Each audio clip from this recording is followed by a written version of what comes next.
Hi, welcome back to Christine's Health Affairs.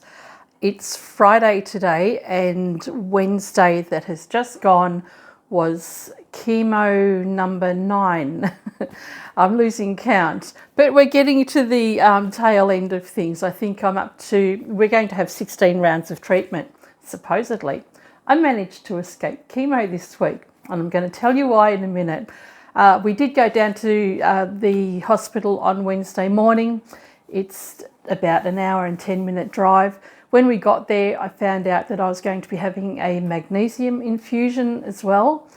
And the reason for that is because my magnesium levels were too low. So we went there, had the magnesium infusion. That's put in via the drip line into my port, and they have to do that slowly, and that took about an hour. In the meantime, the oncologist came, and every week when you go to chemo, the nurses and the oncologists have a talk to you. Well, I don't know how it is for other people with oncologists, but the nurses, when they're setting you up, they have a list of questions that they go through every week and ask you the same things, what's happening, and you let them know whether you've got diarrhea or constipation, or you've got neuropathy, which is numbness in your fingers and toes, or headaches and nosebleeds. So you go through all of these things and tell them all about the symptoms that you're having each week, because your drug regime can vary from one week to the next. So whilst they were doing the magnesium, my oncologist came in, we had a bit of a chat, and we talked about the numbness that I'd been having. And it's been getting a little bit worse each week, but it hadn't been anything painful until I'd spoken to her anyway. She had already decided that on Wednesday she was only going to give me half a dose of the paclitaxel. She was going to back off on it a little bit because of the numbness that I've been getting in my fingers and toes. And she made the decision on Wednesday that we weren't going to do it at all. And all I could think was, yay, I'm going to have such a productive week. I didn't care about anything else. I'm just thinking, I can do this, I can do that. And it's like, how much can I make? Bag-wise. So I was quite excited about that. We had the chemo cancelled.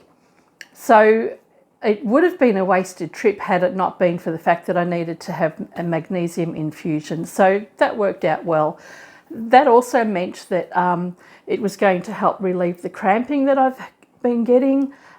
When I've been going for walks, or even just walking around the house or the yard, I've been getting real tightness in my calves, and if I go for a walk, I get shaky or I get cramps, and I feel like Gumby sometimes. I'll be walking along and my legs and they just feel like rubber. So this is all part of low magnesium and probably the chemo drugs as well. And I think last week, I don't know if I've actually told you this already, but I went for a walk with Chris and Coco last week, and I barely made it 100 metres from home, and I had to shuffle all the way back home again because I just could not walk. So the magnesium really helped with that. It's amazing. I actually felt not instant relief, but the next day when I went for a walk with Chris on the Thursday, the pain or the tightness in my calves was really small, and we actually went for our double walk instead of a tiny walk, so that was really good. And I didn't end up having to shuffle home or have cramps or anything like that, so it was really, really good. Have to tell you though, if you ever get a magnesium infusion, stay home the next day and stay near a toilet, because it causes the runs. Just for you to know for future reference. I didn't expect that, but I had the best sleep. I slept for 7 hours the same night that I had the magnesium infusion. I don't sleep, so 7 hours for me is incredible. We did ask the question about, what happens if I miss this dose of the paclitaxel, and we were concerned that it was going to extend everything. The oncologist had said that most people don't make it to the level or the round that I've made it to. So I've actually gone a little bit further than what most people do as far as the numbness or the neuropathy. And here's me thinking, well, I should have just faked it a few weeks earlier and maybe got out of it sooner. But it's possible that I may not have to do the last 2 doses, or I may not do the next 3 doses of paclitaxel. So next week I've got my triple dose, which is immunotherapy, paclitaxel and carboplatin. I think I've got the pronunciation right. The paclitaxel and the carboplatin are the 2 chemo drugs and an immunotherapy, and then the steroids, of course, as well. And I skipped that as well, so forgive me for the clock in the background. Chris loves his clocks. So let's just finish counting. Okay. So next week, it's possible I only have immunotherapy plus carboplatin and steroids, and the following 2 weeks after that, which will see the 12 weeks out, paclitaxel, and it's possible I may not have to do those. So with the chemo regime, it's not a hard and fast rule that you have to have all of the drugs administered to you over that 12-week period. It's a guide, so it's not going to affect things going forward as far as my treatment, because the tumour's probably already gone now anyway. By week 3, we couldn't feel it, so it'll just be, it's kind of like maintenance mode, or just making sure it cleans up everything else. I don't really know, don't understand it. And, you know, the oncologists, it's just mostly guesswork as far as, you know, what to give people or for how long. So hopefully I don't have to do the full 12 weeks. The next 12 weeks I do have to do, it's a new set of drugs, but it will only be every 3 weeks. So I'll have immunotherapy plus 2 other chemo drugs. But apparently that's supposed to be easier on me than this 12-week period that I've had. And at least I'll have a 2-week break between, or a 3-week break in between treatments. So I should get a couple of good weeks of energy.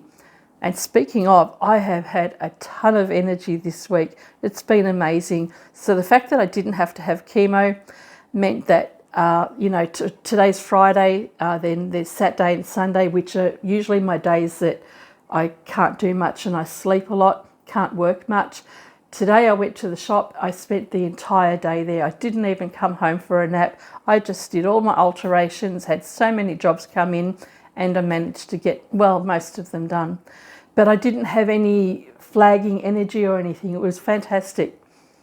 And I expect the same to happen tomorrow and the next day. Chris and I have a second-hand, like a junk store or a treasure trove of old bits and pieces, and we only work or run the shop on Fridays, Saturdays and Sundays. We don't work, we just go there to torment our customers, but at least I get to do that this weekend.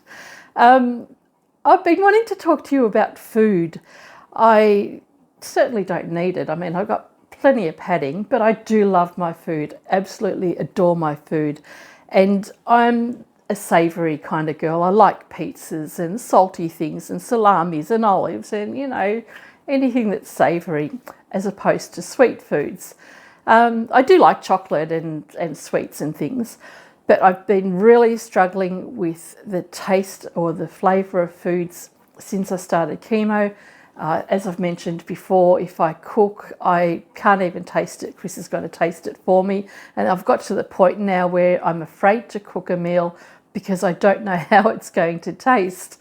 So we've been doing a lot of, fortunately I did a lot of meal prepping at the beginning of this journey. So there's a ton of food in the freezer, and we're actually going to try and start using all of that up, and perhaps maybe even get some meals organised via an outside source, because then I don't have to worry about putting the wrong ingredients in something because I can't taste it and it'll end up killing Chris. And I have this urge that there's not going to be any dried mushrooms, to tell you that there's not going to be any dried mushrooms in the food that I give Chris. That's a joke in poor taste, I know. So you'll have to Google what's happening in Australia with mushrooms if you want to know more about that. As far as tastes go, everything tastes terrible. All my normal foods taste terrible. So peanut butter tastes like wood. I reckon it's I think that I'm tasting the shell, that I'm actually chewing on the shell. Bread has no flavour whatsoever. It's just a carrier anyway. Salty foods, there doesn't seem like there's any salt in them at all. I can eat pickles. I've developed a liking for tomato sauce or ketchup. Pickles, so I like pickled cucumbers or gherkin, not gherkins, they're sweet. I like pickled cucumbers, marinated asparagus. I love mustard. What else? Horseradish. My cup of soup, tomato soup. Anything with curry in it, I seem to be able to tolerate. And anything with tomatoes in it. And as far as fruits are concerned, watermelon kind of tastes like cardboard as well, but I can eat bananas. And normally I don't really like bananas too much because they're super sweet, but for some reason they're not as sweet at the moment for my taste buds with the chemo. So I can eat the bananas. Mandarins are nice, they're in season, so I can eat those. Anything that's got a little bit of tang to it is good. Kiwi fruit is really nice. But yeah, there's really not much else that I can eat. Oh, pickled herrings. I mean, who doesn't want to eat pickled herrings, right? I love my roll mops. Oh, and sauerkraut. So I'll just sit there and eat that straight out of the jar because I love sauerkraut. So there's really not much. I have been testing a product. There's a manufacturer or a farm in Australia and they're making a product called Ruby Berry. And I'll show you the product. It's apparently a miracle fruit. This has been on Landline, which is an Australian documentary. And apparently everybody's been singing the praises of this ruby berry. And it's just a tiny little freeze-dried berry. And I can't tell you what kind of a berry it is because I haven't got my glasses on. So it's a freeze-dried miracle fruit cubes. There's only 10 in the pack. I managed to get a sample pack from the hospital to try. And what you do is you put the berry in your mouth and you just let it dissolve on your tongue, and it puts a coating on your tongue.